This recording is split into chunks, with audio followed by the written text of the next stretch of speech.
जय माता दी दोस्तों, आज हमनी के सुनल जाई जिउतिया व्रत के कथा। ए कहानी के सुनले से आप सबके पुत्र की आयु लंबी होगी और जीमूत बाबा की कृपा उन सब पर बनल रही। यह कहानी एक गरीब और अमीर दो बहनों की है। एक समय के बात ह, एक गांव में एक किसान रहत रहन। उनकर दूगो बेटी रहली, एक के नाम सुखिया रहल और एक के नाम दुखिया रहल। किसान के दोनों बेटी बड़हन हो गईली, जैसन नाम वैसे ही ओलवन के किस्मत रहल। सुखिया अमीर घर के बहू बनली और दुखिया गरीब घर के बहू बनली। दुखिया बेचारी सुखिया के घर काम करे लगली। दुखिया सुखिया के घर का सब काम करे लगली। सुखिया दुखिया को बचा कुचा भोजन देती, ओही से उनकर गुजारा होत रहल।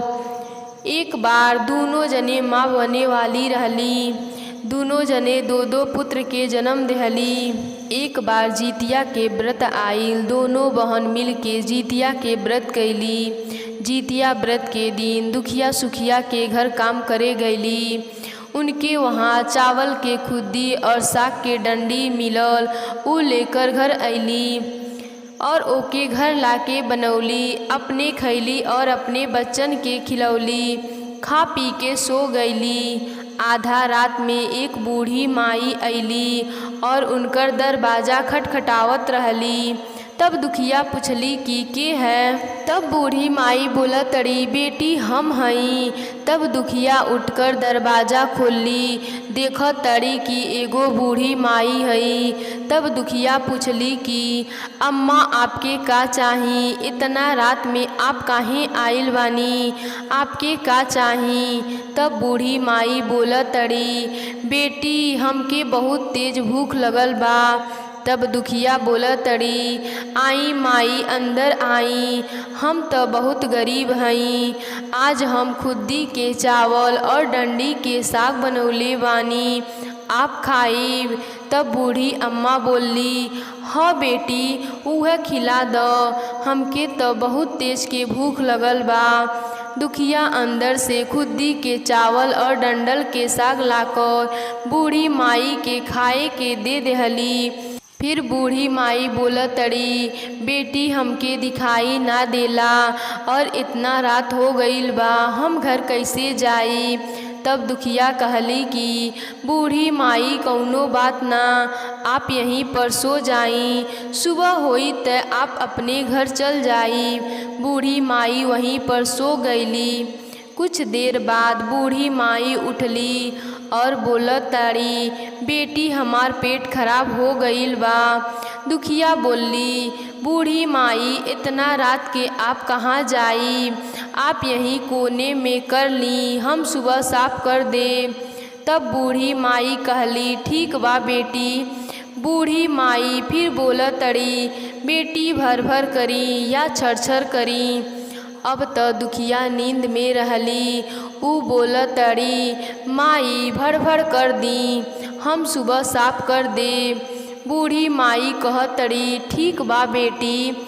फिर थोड़ी देर बाद बूढ़ी माई बोलत तड़ी, बेटी हाथ कहाँ पोंछें। तब दुखिया बोलत तड़ी, अम्मा हमार सर में पोंछ ली, कौनो दिक्कत ना बा। जब सुबह भइल त दुखिया के ई सब सपना के तरह लगत रहल कि रात में कौनो सपना आइल होई। ई सब सोच के दुखिया नदी में नहाए चल गईली। जब दुखिया नदी में स्नान करत रहली त उनके बाल में से सोना झड़े लगल। ई सब देख के सब लोग आश्चर्य में पड़ गईल। तब दुखिया के सब बात याद आ गईल।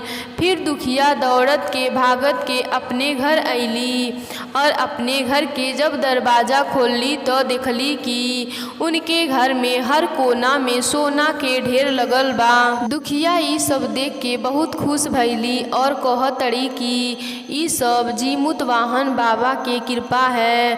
भगवान जी माता के रूप में हमरे घर आइल रहनी और फिर मेरे घर अन्न धन भर के चल गईनी। दुखिया के दिन फिर गईल। अब ई अमीर हो गईल। दुखिया अपने अपने बेटा से बोली, बेटा तू सुखिया मौसी के घर से तराजू मांग के लावो, देखे के कि ई कितना किलो सोना बा।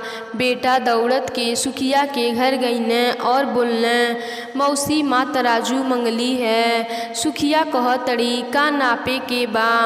तब बच्चा बोलने, हमरे घर सोना बा, उहे अम्मा नापियन। सुखिया हंस के कहली, खाए के अन्न नाई बा और सोना नपियन। तब बच्चा बोलने, नाई मौसी हम सही कहतनी। सुखिया सोचली कि कुछ न कुछ त दुखिया जरूर नपियन।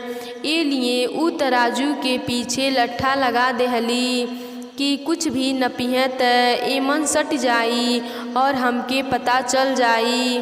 लट्ठा लगा के तराजू दे देहली। बच्चा तराजू लेके घर आईने। फिर दुखिया सोना नपली। जब बच्चा तराजू लौटाए गईने त सुखिया उलट पुलट कर देखली, तबले त ओमन एगो सिक्का सटल दिखाई देहले। अब सुखिया के चिंता होखे लागल कि सचमुच ओकरे घर सोना आ गईल बा, तभी त ऊ काम करे भी नाई आवत तड़ी। ई सोच के सुखिया दुखिया के घर जाली कि का बात है कि इतना सोना कहाँ से आइल तहरे घरे।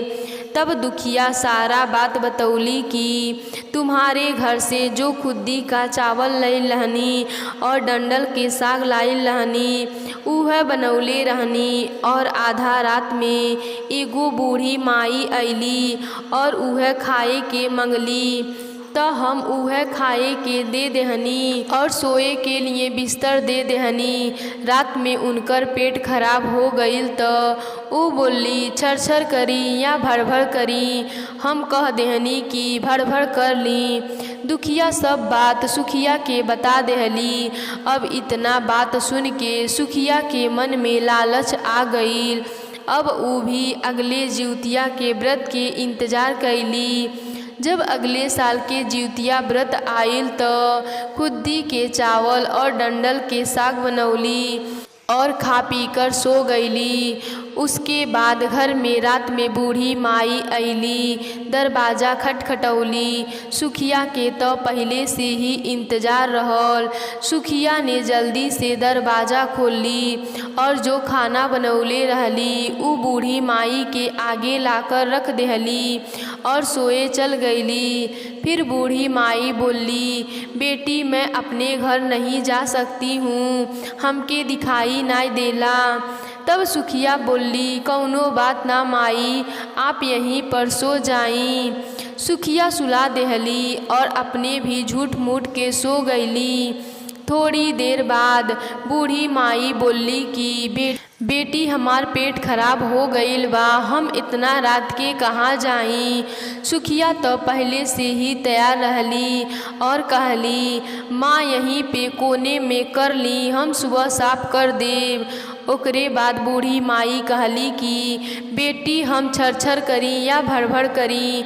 सुखिया भूल जाली कि दुखिया उनसे का कहले रहल, भड़भड़ कहले रहली या छरछर कहले रहली।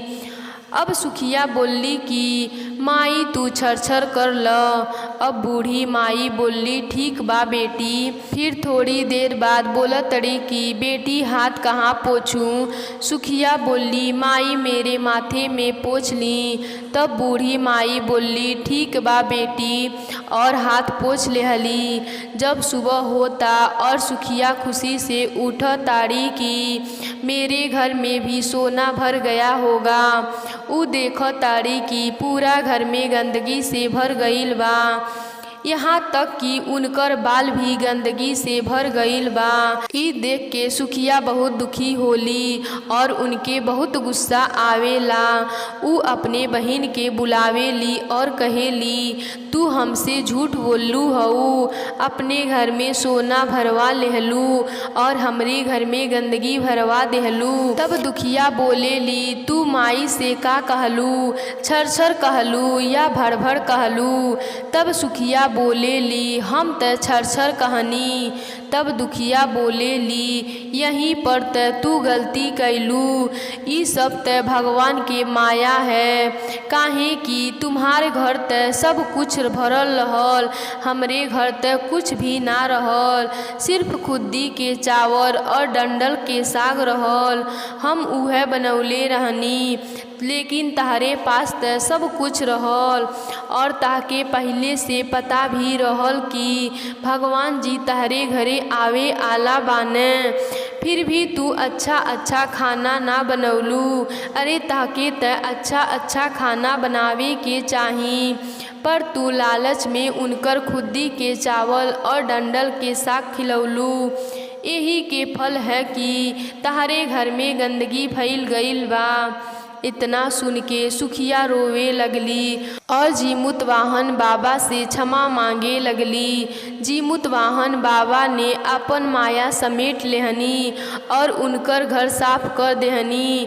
तब ओकरे बाद दोनों बहन मिलके जिउतिया के व्रत कईने लोगन और जितिया के व्रत कैले से दोनों बहन के घर अन्न धन से भर गईल। हे जीमुतवाहन बाबा, जैसन कृपा आप उन दोनों बहन पे कैनी वैसे ही कृपा सब पर करब। तब बोली जान जीमुतवाहन बाबा की जय।